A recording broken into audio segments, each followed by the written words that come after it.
Bonjour, Shalom Uvracha. Dans la parashat Miketz, nous assistons à la transformation la plus soudaine et la plus radicale de toute la Torah. En un seul jour, Joseph passe de zéro à héros, d'un prisonnier oublié qui dépérit dans son cachot à vice-roi d'Égypte, l'homme le plus puissant du pays, avec la haute main sur son économie. Jusqu'à présent, Joseph a rarement été l'auteur des événements. Il a été passif plutôt qu'actif, acte plutôt qu'acteur, objet plutôt que sujet.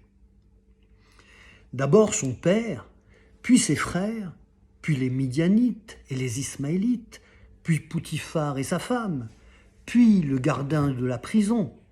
Tous ont dirigé sa vie. Sa contribution la plus importante ont été ses rêves. Mais les rêves ne sont pas des actions, ils sont reçus, non choisis.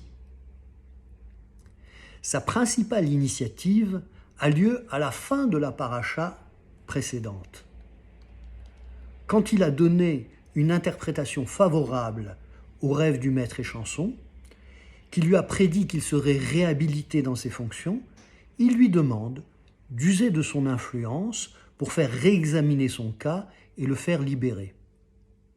Mais l'échanson ne se souvint pas de Joseph et l'oublia. La tentative la plus déterminée de Joseph pour changer son destin s'est avérée vaine. Bien qu'il soit souvent au cœur des événements, il n'en a pas le contrôle. Tout change subitement, totalement et définitivement. Joseph a été convoqué pour interpréter les rêves de Pharaon. Mais il fait bien plus que cela. D'abord, il interprète les rêves, ensuite, il les projette dans la réalité. Ce ne sont pas de simples rêves. Ils concernent l'économie égyptienne pour les 14 prochaines années. Ils sont à présent sur le point de se réaliser. Fort de ces prédictions, il diagnostique le problème. Le peuple va mourir de faim durant les 7 années de famine. Et puis, par un coup de génie, il résout le problème.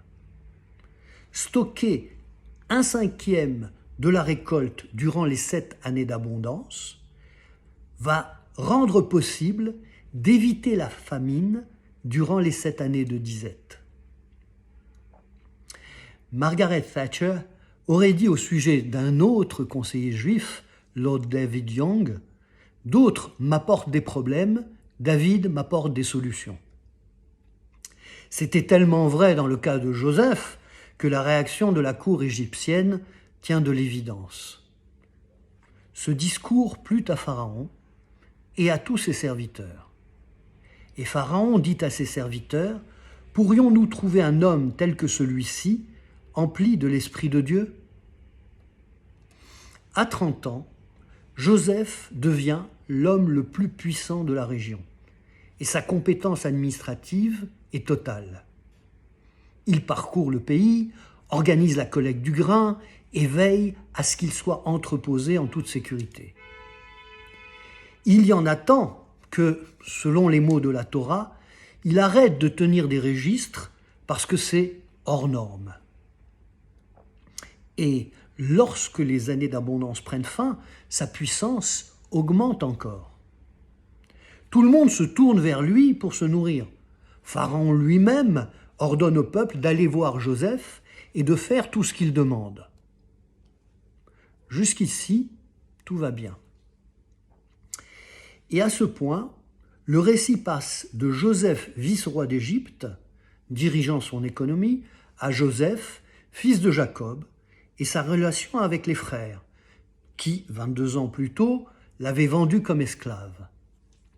C'est cette histoire qui dominera les prochains chapitres, atteignant son apogée avec le discours de Yehuda au début de la prochaine paracha, Vaïgash. Ce changement de perspective met au second plan l'activité politique et administrative de Joseph. Mais si nous l'examinons attentivement, pas seulement à son brillant commencement, mais dans son développement, nous découvrons quelque chose de très troublant. L'histoire reprend au chapitre 47, à la fin de la prochaine paracha. Elle raconte une séquence d'événements tout à fait surprenante. Dans la 2e année de disette, les Égyptiens ont dépensé tout leur argent pour acheter du blé. Ils viennent voir Joseph pour lui demander de la nourriture en lui disant qu'ils vont mourir s'ils n'en reçoivent pas. Il leur répond qu'il va leur en donner en échange de leur bétail. Ils acceptent volontiers. Ils apportent leurs chevaux, ânes, ovins et bovins. L'année suivante, ils lui offrent leur corps et leur terre en échange de nourriture.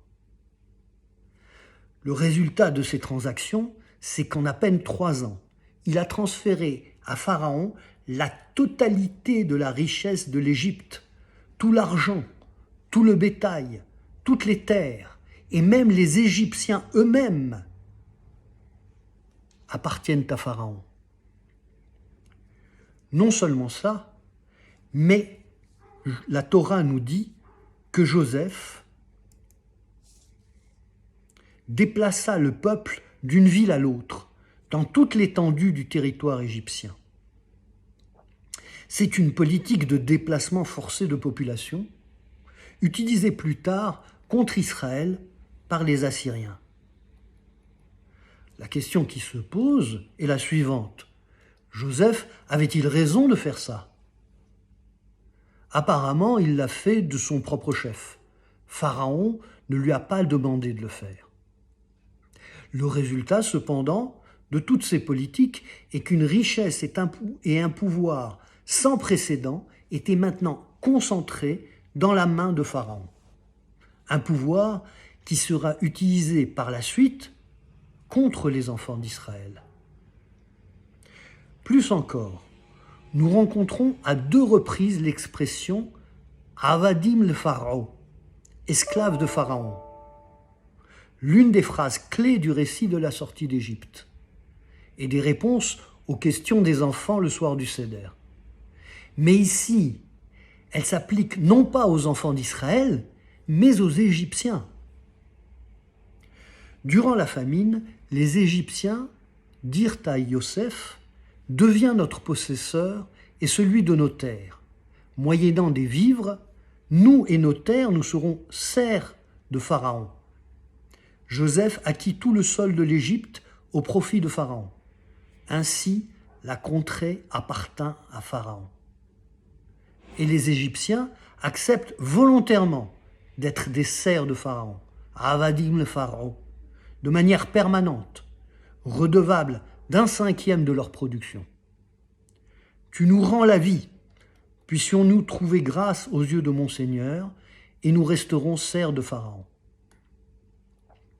Tout ce passage qui commence dans notre paracha et qui continue dans celle de la semaine prochaine soulève une question très sérieuse. On considère généralement que l'asservissement des enfants d'Israël fut une conséquence et une punition pour les frères qui ont vendu Joseph comme esclave. Mais Joseph lui-même a transformé les Égyptiens en une nation d'esclaves. Qui plus est, il a créé un système de pouvoir extrêmement centralisé qui sera finalement utilisé contre son propre peuple. Le Rav Sacks cite les critiques de 2 auteurs modernes. Aaron Widlawski, dans son livre sur Joseph, Assimilation ou séparation, dit que Joseph a laissé le système qu'il a dirigé moins humain qu'il ne l'était auparavant, en donnant à Pharaon infiniment plus de pouvoir. Léon Cass, dans The Beginning of Wisdom, fait remarquer que Joseph, pendant les années de famine, fait payer au peuple la nourriture qu'ils avaient eux-mêmes donnée pendant les années d'abondance. Joseph sauve des vies tout en rendant Pharaon riche et bientôt tout-puissant. Bien que nous puissions applaudir la prévoyance de Joseph, nous sommes mal à l'aise face à cet homme qui profite de son pouvoir quasi divin sur la vie et la mort. Peut-être que la Torah n'a aucune intention de critiquer Joseph. Il a agi loyalement envers Pharaon et judicieusement envers l'Égypte dans son ensemble.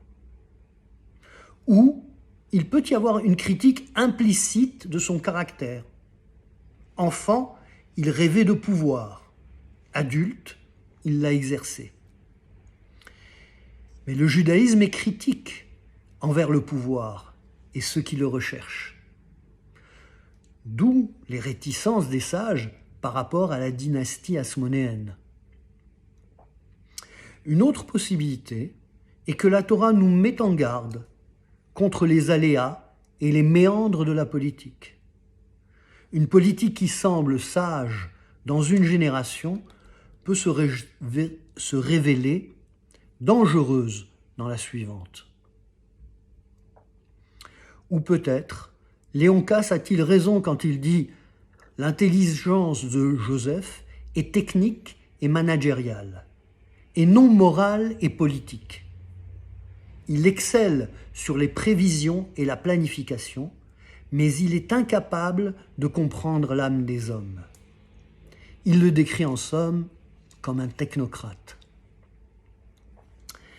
Tout ce passage raconte l'entrée de la politique dans la vie de la famille de l'Alliance. Du début de l'Exode jusqu'à la fin du Deutéronome, la politique dominera le récit. Mais c'est ici le premier événement politique, la nomination de Joseph à un poste clé de la cour égyptienne. Et ce qu'il nous dit, c'est l'ambiguïté intrinsèque du pouvoir. D'un côté, une société ne peut pas exister, fonctionner sans pouvoir, particulièrement en temps de crise. D'un autre côté, tout pouvoir cherche à s'étendre et tend vers l'abus de pouvoir. Le pouvoir est donc dangereux, même s'il est utilisé avec les meilleures intentions par les meilleurs. Joseph a agi pour renforcer le pouvoir d'un pharaon soucieux du bien-être de son peuple et généreux avec lui et sa famille. Il n'a pas prévu que ce même pouvoir pourrait rendre possible dans les mains d'un nouveau pharaon qui n'a pas connu Joseph. La tradition appelle Joseph Yosef Hatzadik, le juste. Toutefois, la Guémara dans Berachot dit qu'il est mort avant ses frères parce qu'il s'est conduit de manière autoritaire. Même un tzaddik, ayant les meilleures intentions, lorsqu'il entre en politique et assume des responsabilités, peut faire des erreurs. Le grand défi de la politique est d'être à la fois efficace et humaine. Les démocraties ont heureusement développé un système d'équilibre et de contrôle des pouvoirs. Mais aucun mécanisme ne garantit que le système ne fonctionne pas pour son propre bénéfice au lieu d'être au service de l'humain.